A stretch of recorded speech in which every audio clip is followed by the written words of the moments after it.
Hello guys, তোমরা কেমন আছো? সবাই আশা করি নিশ্চয়ই ভালো আছো। আর আজকের ভিডিওটা হতে চলেছে একটু অন্যরকম, কারণ ভিডিওটা শুরু করার আগে যেহেতু দেখতেই পাচ্ছ এটা কি, তো সবাই হয়তো চেনো।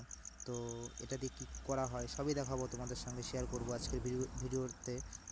তো সকাল সকাল আমি খেজুর গাছ থেকে রস পেরে নিয়ে তারপরে দেখো কীভাবে গুড় তৈরি করছি, কারণ এইটা অনেকে দেখেনি, কারণ ভিডিওটা তাদের জন্যেই বানানো হয়েছে যেহেতু।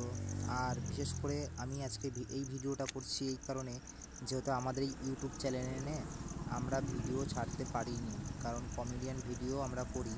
তো যাই হোক, আর হচ্ছে ভাবলাম তা আজকে তোমাদের সাথে এই জিনিসটা শেয়ার করি, কারণ তো 25 লিটার রস আমি জাল দিয়ে প্রায় আমি 3 কিলো মতন একদম পুরো খাঁটি গুড় পেয়েছি। কারণ এখন বাজারে জানোই তো, যেহেতু ভালো জিনিস কেউ খায় না, কারণ সবাই খায় খারাপ জিনিস। তো যাই হোক, আমরা এতে কোনো রকম কোনো ভেজাল নেই, যেহেতু 3 কিলো গুড় হয়েছে, কারণ 3 কিলো গুড়ই আমার কাছে অনেক। তা যাই হোক, চলো। তো এইভাবে গুড়টাকে জাল দিচ্ছিলাম, জাল দিতে দিতে একদম পুরো গুড়টা পাতলা হয়ে একদম পুরো মোটা ধরনের হচ্ছিল গুড়টা যেহেতু। আর হচ্ছে এখানে ভালো মতন জাল দিতে হচ্ছিল, কারণ খুবই অসুবিধা হচ্ছিল একটু ভিডিও বানাতে গিয়ে। কারণ যাই হোক, কোনোরকম ভিডিওটা একটু হয়েছে।